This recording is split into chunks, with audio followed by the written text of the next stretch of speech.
2 బుర్రలు పెట్టి 'big boss' హౌస్‌లో ఎన్ని రోజులురా ఆటలాడుతావు? ప్రతి ఒక్కరి ఫేస్ రియల్ ఫేస్ హౌస్‌లో బయట పడాల్సిందే. నీ ఫేస్ మాత్రం బయట పడకుండా అలానే కంటిన్యూ చేస్తున్నావంటూ అమర్‌దీప్ పల్లవి ప్రశాంత్‌ని నామినేట్ చేశాడు.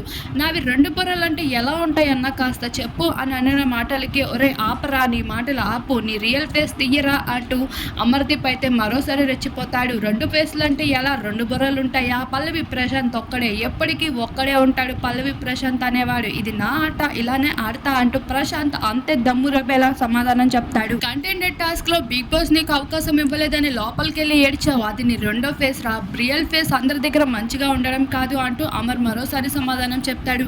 ఇలా అమర్ పల్లవి ప్రశాంతుల మధ్యన ఇంకొకసారి అయితే గొడవ చాలా హాట్ గా నడుస్తుంది. ఇద్దరికిద్దరు బాడీ లాంగ్వేజ్ మార్చి మరి ఒకరిపైన ఒకరు విరుచుకుపడేలా ఉన్న ప్లేస్ లోనే తమ స్టైల్స్ ని చూపిస్తూ వస్తారు. ఈ నామినేషన్ అనేది ప్రతి ఒక్కరికి ఎంతో హాట్ టాపిక్ గా మారనుంది.